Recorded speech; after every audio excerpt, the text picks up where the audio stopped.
इसलिए मैं कह रहा हूं, मैं जो बता रहा हूं उसको सुनने की कोशिश करें, समझने की कोशिश करें। ठीक है। मैं रोमन कैथोलिक में पैदा हुआ। जब मैं छोटा था उसी समय मेरी बत्तीसवां दिलवा दी मेरे पापा। मैं जानता ही हूं, क्योंकि वहां तो बाल बत्तीसवां होता है। मैं जानता ही हूं कि मेरी बत्तीसवां कब हुआ, क्या हुआ। ठीक है। उसके बाद मैंने कहना चाहिए कुछ कारणवश से अंबिकापुर से चले गए बिलासपुर में, मेरे पापा मुझे लेकर के। वहां पे मैंने पढ़ा, तो वहां पे रोमन कैथोलिक का संगति नहीं मिला, लूथरन का मिला। ठीक है। तो लूथरन में पढ़ा, लूथरन में ज्ञान पाया, शिक्षा पाया। उसके बाद में लूथरन से ही रहते रहते मैंने पादरियों के साथ संगति करना शुरू की। ठीक है। काफी मुझे जानकारी वहां से मिला। उसके बाद में आया पेंतीकोस्टल। मैंने देखा कि लूथरन में जो नहीं है वो पेंतीकोस्टल में हो रहा है। वहां के लोग हाथ हिला रहे हैं और पवित्र आत्मा के बोलकर चिल्ला रहे हैं। मैं सोचा अरे इसमें तो कुछ नहीं, लेकिन इसमें तो कुछ हो रहा है। ये अन्य भाषा बोल रहे हैं और इसमें तो बोलते नहीं लूथरन में। तो मैं सोचा अब उसमें जाना चाहिए, क्योंकि उसमें तो पवित्र आत्मा है भैया। वहां गया, वहां जाने के बाद वो पवित्र आत्मा पाए हुए को देख रहा हूं।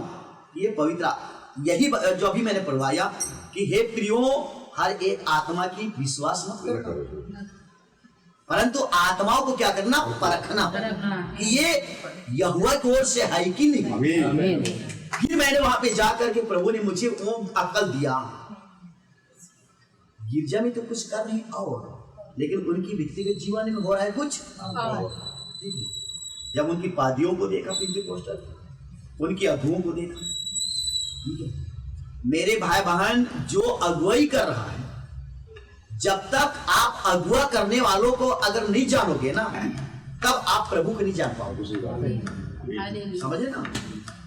अगर कोई अगुवाई कर रहा है, कोई पास्टर है, कोई प्रचारक है, कोई लीडर है, जब तक आप उनकी जीवन को नहीं जानोगे, तब तक आप यहोवा खुदा को भूल जाओगे। इसलिए पहले परखना, वास्तव में ये सेवक है कौन, इसको परखना। उसके बाद पेंतीकोस्टल के बाद ये बैप्टिस्ट आया,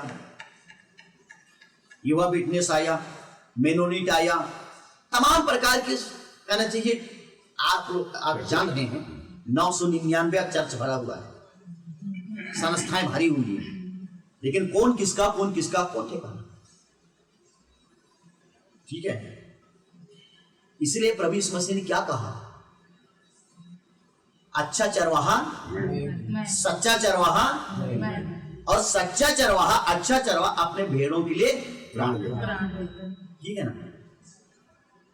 लेकिन मजदूर अच्छा चरवाहा नहीं है, ना तो वो भेड़ों का मालिक भी नहीं है। भेड़िए को आते देख भेड़ को छोड़ करके भाग जाता है, लेकिन मालिक नहीं भागता है, अपना प्राण देता है। ठीक है। अपना भेड़, चाहे वो शेर पकड़ने के लिए आएगा, चाहे चीता पकड़ने के लिए आएगा, लेकिन अपना भेड़ को छोड़ के नहीं भागता है। लेकिन मजदूर, उसको कोई चिंता नहीं है। ठीक है। तो आज इतनी दुनिया पे जो संस्था बनी है, क्या करवा रही है, अपना काम करवा रही है मजदूरी देकर के। ठीक है। तो मजदूर करने वाले किसी को स्वर्ग जा नहीं सकते। ध्यान से सुनिए। ठीक है। क्यों नहीं ले जा पाएंगे, क्योंकि वो तो मजदूर हैं। वो यहोवा की काम थोड़ी कर रहे हैं, किसी डायरेक्टर या किसी संस्थापक का काम कर रहे हैं। क्योंकि उसका मजदूर कौन दे रहा है, कोई संस्थापक या डायरेक्टर दे रहा है। तो काम किसका है, यीशु मसीह का नहीं है। जिस खेत में काम करोगे वही खेत मालिक मजदूर है ना। हम किसी के कपड़े दुकान में जाकर काम करेंगे तो स्वर्ग से थोड़ी गिरेगा, कपड़ा दुकान का मालिक हमें पेमेंट करेगा, क्योंकि काम हम उसका कर रहे हैं।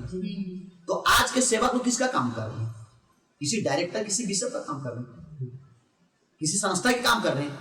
तो वो काम किसका है, संस्था का है, यीशु मसीह का नहीं है। क्या यीशु मसीह कभी संस्था बनाया? नहीं। यही तो फर्क है। क्या 12 चेले कहीं संस्था बनाए? नहीं। समझ लो, मजदूरों की सेवकाई से किसी का जीवन तैयारी नहीं हो पाएगा। इस बात को नोट करके रखिएगा मेरे भाई मेरे बहन। अच्छा लगे और सुनने की कोशिश कीजिएगा, ठीक है, ना लगे तो हो सकता है आखिरी मुलाकात समझ लो, लेकिन मैं अपने भाई अपने बहन समझ करके, समझे ना, मैं उस गहराई को बता रहा हूं, ठीक है। अगर इससे अगर आप लोगों को और अच्छा मिले, मैं कहूंगा बहुत बढ़िया, समझे ना, लेकिन मैं कहूंगा मिलने वाला नहीं। जब मुझे नहीं मिला, मैं बचपन से इतना कोशिश किया, जब मुझे नहीं मिला, संडे स्कूल से मैं प्रयास किया, क्योंकि मैं मसीह परिवार का पैदा हुआ हूं। संडे स्कूल से लेकर के जहां तक मैं खोजने की कोशिश किया है ना, सारी संस्थाओं में रह करके मैंने सेवकाई किया, मुझे कहीं नहीं मिला, तो आपको कहां मिलेगा? नहीं मिलेगा, नहीं मिलेगा। ये किसी पास्टर या प्रचारक से नहीं मिलेगा, ये मिलेगा तो पवित्र आत्मा की तरफ, ठीक है ना। ये मजदूरों से नहीं मिलेगा, मजदूर करने वाले इसको नहीं देंगे। असली मालिक को पहचानो कि असली मालिक है, ठीक है ना। मजदूर को भेड़ों का कोई चिंता नहीं होता। यीशु मसीह ने कहा, आप यूहन्ना सुसमाचार 10 अध्याय पढ़ोगे ना, 10 अध्याय 15 अध्याय पढ़ोगे ना, विशेष करके 10 अध्याय में कहा है कि अच्छा चरवाहा मैं हूं, ठीक है ना, ध्यान दीजिए। और उसने कहा मजदूरों को भेड़ों की कोई चिंता नहीं, उसको टाइम की चिंता कि मेरा ड्यूटी खत्म होगा, बस बस बस, चाहे भेड़ की पेट भरे या ना भरे, है ना, कि इसको लूज मौसम है कोई चिंता नहीं, इसको खून हो गया कोई चिंता नहीं, लेकिन जो मालिक है ना, ठीक है, वो कटार रखता है और पेड़ से डालियां काट काट के गिराता है और भेड़ को पेट भर उसको खिलाता है। लेकिन मजदूर को कोई जरूरत नहीं है, पेट भरे या ना भरे, उसको टाइम देखना है, घुमाएगा घुमाएगा, पेट भरा या ना भरा, लाके वो क्या करेगा, गौशाले में बांध देगा। लेकिन मालिक ऐसा नहीं करेगा, ठीक है। मालिक देखेगा कि कौन सा भेड़ चीख रहा है, कौन खुरवा रहा है, ठीक है ना, किसको बुखार है, कोई चारा खा रहे कि नहीं खा रहा है, सारा ध्यान करेगा। लेकिन मजदूर नहीं करता, सुबह निकाला शाम को लाया, मेरा मजदूर हो गया, ठीक है। तो मैं यीशु जो बोला मैं वही बोल रहा हूं, खुदा का धन्यवाद हो। और ये भी यीशु मसीह ने कहा, मुझसे पहले जितने भी आए वे सब चोर और सच है, ठीक है, चोर और क्यों बोला? यहोवा खुदा के भेड़ों को चुरा करके बंधक बनाया कि ये सही शिक्षा इनको ना मिले, इनको सही ज्ञान ना मिले, ठीक है। देखिए मैं कहां पढ़वाया, किसको मैं समझाना था, लेकिन कहां आ गया, ये पवित्र आत्मा का काम है।